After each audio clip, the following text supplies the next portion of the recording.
Hello বন্ধুরা, কেমন আছো তোমরা সবাই? আশা করছি তোমরা সকলে খুব ভালো আছো, আর আমি কিন্তু বেশ ভালো আছি। তো দুটো তিনটে অনলাইনে অর্ডার করা ছিল, তো আজকে হঠাৎ করে একটা পার্সেল চলে এসেছে। তো যারা কী পার্সেল এসেছে আজকে সেটাই তোমাদের সাথে শেয়ার করব। তো কী এসেছে আমি নিজেও এখনও জানি না। তো চলো এটা আনবক্স করলে দেখতে পারবো। মিশোতে দুটো তিনটে প্রোডাক্ট অর্ডার করা ছিল, এখন একটা এসেছে, দেখি এর ভিতরে কী আছে, চলো দেখা যাক। আমার মনে হচ্ছে একটা হার আছে, আমি একটা হার অর্ডার করেছিলাম, একটা না চারটের একটা সেট অর্ডার করেছিলাম কম্বো। এই দেখো, এই হ্যাঁ ঠিক এই হারটাই এসেছে। তো চলো দেখি, খুলে দেখি কেমন এসেছে। ওয়াও, খুব সুন্দর। আমার তো ফার্স্ট রিঅ্যাকশনটা দেখো কতটা সুন্দর এসেছে, একদম যেমনটা দেখিয়েছিল তেমনটাই এসেছে। তো চলো চলো খুলে দেখি সঙ্গে সঙ্গে একটা কি আছে আর।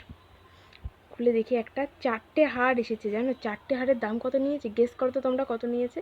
তো আমি ভিডিও শেষে বলবো।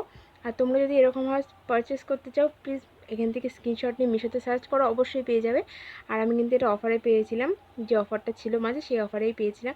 আমি সবুজ কালারটাই খুললাম আগে। সবুজ না, এটা বাটল গ্রিন কালার, এটা কিন্তু হেভি এসেছে। চলো একবার পরে দেখা যাক কেমন এসেছে। তো দেখো তো, আমি ফার্স্ট এটা পরে তোমরাই বলো তো কমেন্ট করে যেটা কেমন লাগছে আমার গলায়। দাঁড়াও দাঁড়াও দাঁড়াও, এটা নিচের থেকে ঠিক করে দিই। হ্যাঁ, এবার বলো কেমন লাগছে আমাকে। হেভি লাগছে কিন্তু, বলো তো তোমাদের কেমন লাগলো অবশ্যই বক্সে কমেন্ট করে জানিয়ে। আমার হচ্ছে কোয়ালিটিটাও কিন্তু বেস্ট ছিল। আর একটা ছিল খয়েরি খয়েরি কালার এক কালার, একটা পিঙ্ক কালার, হালকা পিঙ্ক। তো আমার তো বেশ ভালো লেগেছে। তো তোমাদের কেমন লাগলো সেটা কিন্তু অবশ্যই কমেন্ট করে জানিও। আর এই হারটার দাম নিয়েছিলাম মাত্র 187 টাকা। তো তোমাদের ভালো লাগলে আমার কাছে লিঙ্ক চেয়েও, আমি অবশ্যই দিয়ে দেবো, কমেন্ট করো। ভিডিওটা ভালো লাগলে অবশ্যই লাইক কমেন্ট শেয়ার সাবস্ক্রাইব করে দিও। টাটা।